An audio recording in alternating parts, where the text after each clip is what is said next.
రాజారెడ్డి బలరావు నాయుడు జాతకాల ప్రకారం వాళ్ళిద్దరికి ఎలాంటి గొడవలు వచ్చే అవకాశం లేదండి. సరిగ్గా చూడరా. లేదండి, ఏ ప్రకారం లెక్కేసి చూసినా పెళ్లి ఆగే అవకాశమే లేదండి. లాభం లేదురా. వాళ్ళిద్దరు స్నేహితులుగా ఉన్నప్పుడే ఎన్ని గొడవలు వచ్చినా రెండు కులాల వాళ్ళు సర్దుకుపోతున్నారు. ఇప్పుడు ఈ పెళ్లి జరిగి బంధువులు అయిపోయారనుకో, ఇక వాళ్ళని ఈ జన్మలో విడతీయలేం. బంధువులైనా కలిసి ఉండలేరండి. ఎలా చెప్తున్నావు? మీరు బలరావు నాయుడు గారు బంధువులు కలిసి ఉన్నారేంటి? మేమందరం మీ ఫ్రెండ్స్ కలిసి లేమా? ఏమన్నావు? మేము మీ ఫ్రెండ్స్ కలిసి ఉన్నాం కదా. ఎరా నువ్వు నాకు ఫ్రెండువా? అవునన్నా. ఫ్రెండ్ అంటే ఏం చేయమన్నా చెయ్యాలి, చేస్తావా? ఓ, వెళ్ళి ఆ నూతిలో దూకు. ఆ, దూకరా. దేవుడా నన్ను కాపాడు. వాటిని వదిలేయ్. ఈ పెళ్లి ఆపడానికి వేరే దారి లేదా? అమ్మాయి అబ్బాయి జాతకాలు దొరికితే మనం ఏదో ఒక ఫిక్స్ పెట్టేయచ్చు. వాళ్ళ జాతకాలు చూసేది ఎవరు? మహానందిలో ఉన్న పేరు శాస్త్రి. వాటిని పట్టుకుని వాళ్ళిద్దరి జాతకాలు తీసుకురా. అలాగేనండి. ఓ బాను వేద్దాం.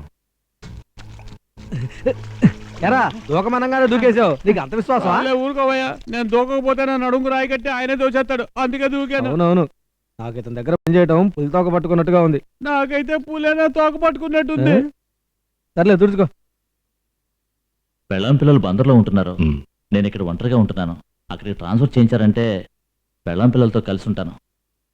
సరే నేను చూసుకో. Thank you sir. పోతే సార్, పెళ్లికి గొప్ప గొప్ప వాళ్ళందరూ వస్తున్నారు, బందోబస్తు అది జాగ్రత్తగా చూసుకో. అలాగే సార్. నమస్కారం. ఏంటే ఎలా వచ్చావు? ఏం లేదండి, పెళ్లి విషయంగా అయ్యగారు వస్తానండి. ఏంటి వీడు పిచ్చి చూపులు చూస్తూ పెడుతున్నాడు? రా బలరాం. ఏంటి ఇన్స్పెక్టర్ వచ్చి వెళ్తున్నాడు? ట్రాన్స్ఫర్ కావాలని అడిగాడు, తర్వాత చూద్దాం నేను చెప్పాను. ట్రాన్స్ఫర్ కోసం వచ్చిన వాళ్ళ లేడే, ఇవి సరిగ్గా ఉన్నాయి చూడు. మీరందరూ రావాలి మరి. వస్తామండి.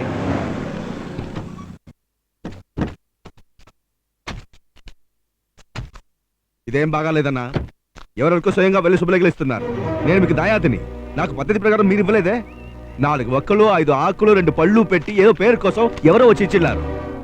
పెళ్లి పందిరి ఇయ్యాలన్నా పాడే కట్టాలన్నా దాయాదులు సహాయం కావాలి, అది మర్చిపోకండి. రాజారెడ్డికి వేంకులు అయినందువల్ల నేను దాయాదిని కాకపోతున్నా, పద్ధతి మర్చిపోతున్నా. నేను అది తప్పే చేశాను? ఏ రోజైనా అవమానించానా? చులకన చేసి ఒక్క మాట మాట్లాడేనా? ఆ రెడ్డి మీ అమ్మాయిని కోడల్ని చేసుకోవడం ఆయన స్వార్థం. అది మీకు ఇప్పుడు అర్థం కాదు. కానీ ఏదో ఒక రోజు ఆయన వల్ల అవమానించబడతారు, ఆ రోజు ఈ తమ్ముడే దిక్కవుతాడు, అప్పుడు అర్థం అవుతుంది మీకు. కానీ ఇది నిజం. మీరు స్వయంగా వచ్చి శుభలేఖ ఇవ్వకుండా నేను ఈ పెళ్లికి వస్తాను. ఇది మన ఇంటి శుభకార్యం. మొదటి వాడిగా వస్తాను, చివరి చైర్లో కూర్చుంటాను. ఆనందంగా ఈ పెళ్లి తంతు చూస్తాను. కృష్ణ, కుటుంబంతో సహా వచ్చే.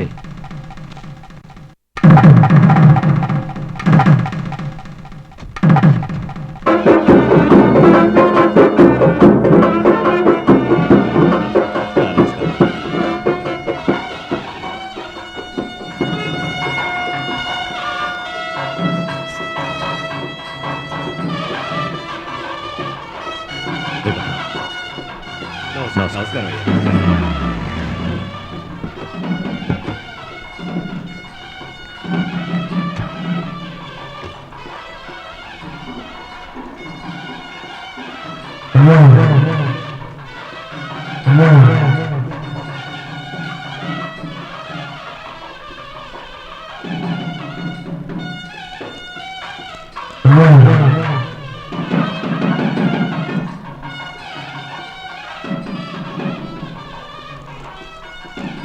ఏంటయ్యా?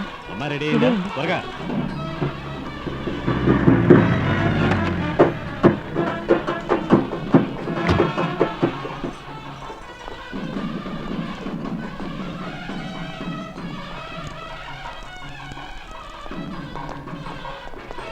అయ్యగారు, ఈ పెళ్లి ఆపండి. చట్ట ప్రకారం ఈ పెళ్లి జరగకూడదు.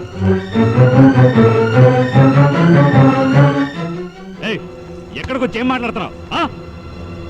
బలరాం, విషయం ఏంటో తెలుసుకోకుండా తొందరపడ. నువ్వు ఇన్స్పెక్టర్, ఎందుకు ఈ శుభకార్యాన్ని ఆపుతున్నారు? అయ్యా, నాకు కంప్లైంట్ వచ్చింది. ఏంటా కంప్లైంట్? పెళ్లి కూతురికి ఇంకా 18 ఏళ్ళు నిండలేదు, ఇంకా 30 రోజులు ఉంది. అది మీరు ఈ పెళ్లి చేశారంటే చట్ట ప్రకారం అది నేరం. బాబు, పెళ్లిపేటల నుంచి లేవకూడదు, నువ్వు కూర్చో. నాన్న మామయ్య ఉన్నారుగా. ఇన్స్పెక్టర్ గారు, మీరేదో పొరపాటుగా ఇక్కడికి వచ్చినట్టున్నారు. నేను ఆధారాలతోనే వచ్చాను. ఇదిగో చూడండి, అమ్మాయి జాతకంతో పాటు స్కూల్ సర్టిఫికేట్ కూడా ఉంది. దీన్ని మీరు ఈ అమ్మాయికి పెళ్లి చేశారంటే మిమ్మల్ని అందరినీ అరెస్ట్ చేయాల్సి ఉంటుంది. ఆగండి, తొందరపడకండి. ఇన్స్పెక్టర్ గారు, ఇద్దరు ఇష్టపడ్డారు కదా అని వయసు కూడా చూడకుండా ఈ ఏర్పాట్లు చేశాం. ఆఖరి క్షణంలో వచ్చి ఆపుతున్నారు. అయ్యా, మాట్లాడి ఏ మీనాక్షి అమ్మాయిని తీసుకొచ్చి కూర్చోబెట్టు. చంద్రు నువ్వు తాళి కట్టు. ఏం చేస్తాడో చూద్దాం. నువ్వు ఉండు బలరాం. రాజారెడ్డి ముందు తాళి కట్టమని చెప్పు. ఆవేశపడకు. మనమే చట్టాన్ని గౌరవించకపోతే తప్పు అవుతుంది. ఇన్స్పెక్టర్ గారు ఎవరి కంప్లైంట్ ఇచ్చారు? అయ్యా ఇచ్చిన వాళ్ళ పేరు లేదు. ఊరు పేరు లేనివాడు ఎవడో కంప్లైంట్ ఇస్తే దాన్ని పట్టుకుని ఊపుకుంటూ వచ్చావా? రాజారెడ్డి ముందు తాళి కట్టమను. బలరాం ఆగు.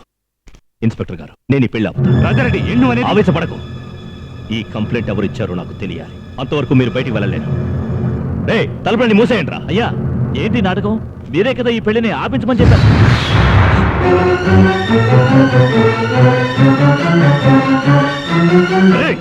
ఎవరిని పట్టుకుని ఎంత మాట అన్నావు? ఎవడే ఈయనండి ఈ పెళ్లి ఆపమని చెప్పారు. చంద్రు నాన్నగారు మాట్లాడుతున్నారుగా. వేరే కులం పిల్లల్ని కోడలుగా చేసుకోవడం నాకు ఇష్టం లేదు. ఎలాగైనా సరే ఈ పెళ్లిని అడ్డుకో. అమ్మాయి జాతకం బాగాలేదు, శకునం సరిగ్గా లేదని చెప్పి ఈ పెళ్లిని ఆపేస్తాను అని ఆధారాలన్నీ మీరే కదా నాకు స్వయంగా ఇచ్చారు. ఇప్పుడు అలాగే ప్లేట్ పిరేస్తారు ఏమిటంటే? ఏమిటంటే ఇది? ఎందుకేనండి పెద్దవాళ్ళ విషయాల్లో జోక్యం చేసుకోకూడదు అనేది? పోలీసు వాడిని నన్నే వగం చేయాలని చూస్తున్నారా? భలేవారండి మీరు. ఇన్స్పెక్టర్ ఎవరి మీద అబాండాలు వేస్తున్నావు తెలుసా? నిజమే చెప్తున్నానయ్యా.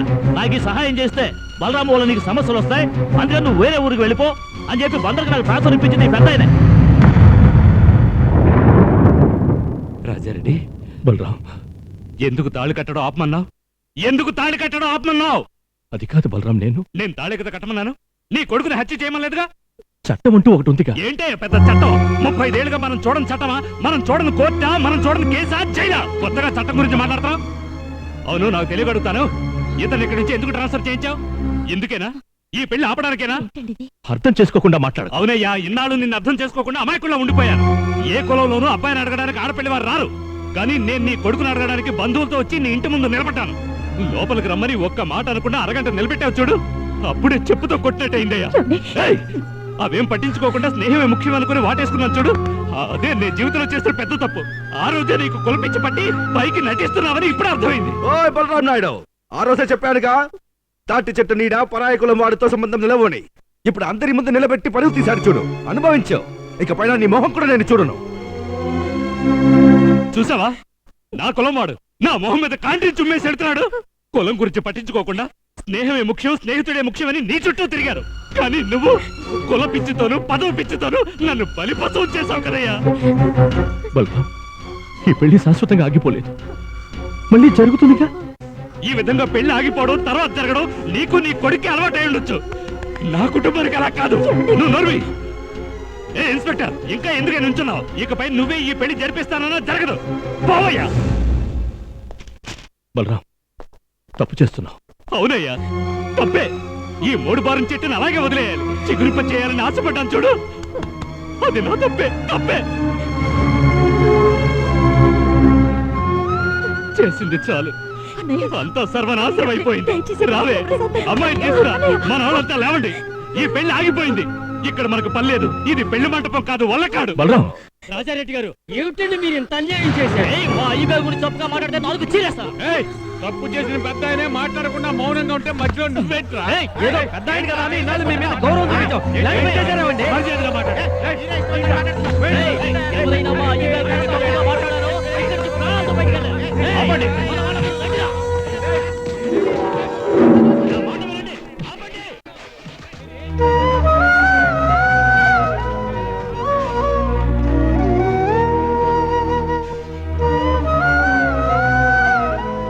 కావాలంటే నన్ను చేసుకోండి.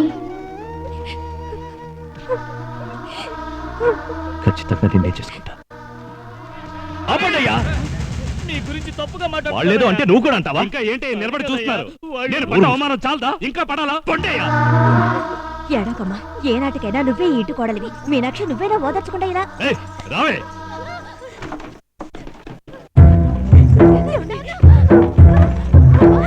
నిన్ను అయ్యగారు అన్న జనం అయ్యో అని జాలి పడే నాటకం జరుగుతున్నది.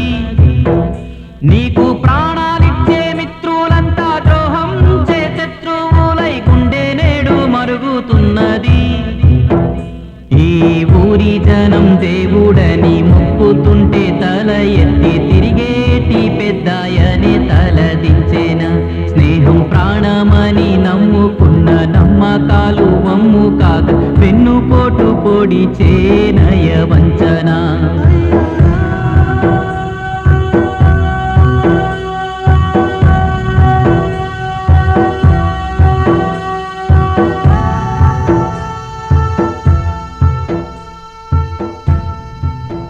ఎలా కొట్టాడురా? పెడీళ్ళు కొట్టారన్నా, అదే ఎలా కొట్టాడు? పెడీళ్ళు కొట్టారన్నా.